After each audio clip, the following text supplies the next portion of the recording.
Gəlin sizə elə bir yol deyim ki, saniyələr içərisində trigonometrik cədvəli qurasınız. Bu imtahanda sizin çox işinizə yarayacaq. Gəlin baxaq. Mən ilk öncə yazdım bunu. Daha sonra 0, 1, 2, 3, 3 belə mi yazılır? 3, 4 yazdım. Daha sonra hər birinin məxrəcinə 4 yazıram.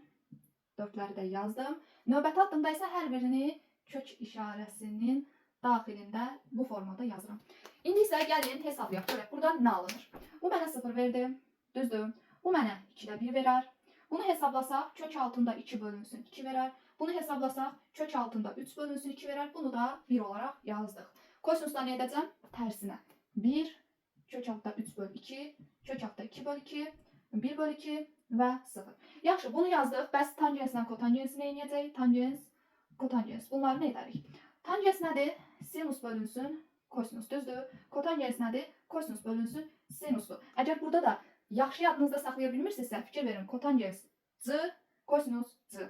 Hər ikisi sürətlədir. İndi nə edərəm? Məsələn, məndən tangens 30 dərəcəni istəyir. Nə edərəm? Sinus nədir? 2'də 1. Kosinus nədir? 2'də kök altında 3. Bu da olar. 2'də 1 vurulsun, kök altında 3'də 2. 2'lər getdi. Nə qaldı burada? 1 bölünsün kök altında 3. Gördüğünüz kimi saniyələr içərisində trigonometrik cədvəlimiz hazırdır.